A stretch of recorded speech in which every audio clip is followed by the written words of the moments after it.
Film ini dimulai dengan Brand yang mengikuti pelajaran menyetir dengan ayahnya. Namun, situasi berubah drastis ketika terjadi kecelakaan yang disebabkan oleh kejadian tak terduga, di mana mobil Brand menabrak pohon setelah ia sangat terkejut. Setelah kejadian tragis yang mengakibatkan kematian ayahnya, Brand terjerumus ke dalam perilaku negatif dan terlibat dalam pergaulan bebas, termasuk transaksi barang haram. Brand bertemu dengan seorang gadis bernama Lola, seorang yang sangat tertarik padanya. Walau Lola mengajaknya ke pesta dansa, Brand menolak karena ia sudah memiliki pacar, yang bernama Holly. Ketika Brand dan pacarnya pulang, situasi menjadi semakin tegang ketika ibunya, yang bernama Carla melihat Brand yang menyetir mobil pacarnya. Dia melarangnya mengemudi, mengingat trauma dari kematian suaminya. Dalam keadaan putus asa dan kesedihan, Brand memanjat tebing tetapi ketika dia sudah berada di puncak dia diculik oleh pria misterius.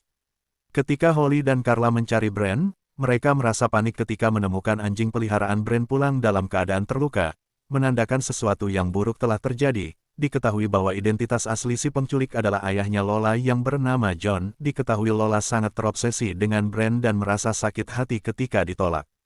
Rencananya semakin ekstrim ketika ia meminta ayahnya membantu mewujudkan obsesi tersebut. Kenyataan menyedihkan terungkap, di mana Lola juga merasa bahwa Brand dapat menjadi miliknya selamanya. Terlepas dari cara-cara yang keliru dan berbahaya, lokasi kejahatan beralih ke rumah John, di mana Brand diharuskan menjalani pesta di hadapan Lola yang sudah terobsesi, sementara ayahnya menyiapkan suasana.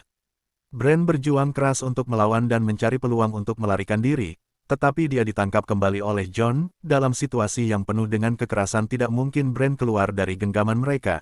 Ketika Brand sempat lepas dari genggaman John dan Lola, Brand menusuk John sampai dia sekarat, dan Brand mendorong John ke lubang para kanibal yang sudah terkurung selama bertahun-tahun. Situasi berawal dengan Lola yang sangat terkejut ketika ia mendapati ayahnya tewas di hadapan sekelompok kanibal.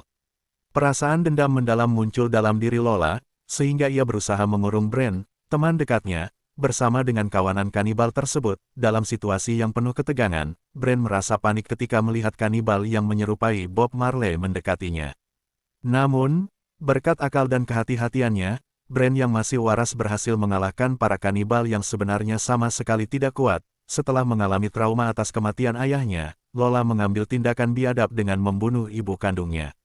Tindakan ini menggambarkan betapa jauh ia terjerumus ke dalam kegelapan emosional yang mendalam. Pada hari berikutnya, AKP Paul secara kebetulan datang ke rumah Lola untuk melakukan penyelidikan. Namun, alih-alih meminta bantuan, ia yang merasa percaya diri malah masuk sendirian dan akhirnya menjadi korban dari kekejaman Lola. Dalam konfrontasi yang dramatis, Brand bergegas untuk menghentikan aksi jahat Lola.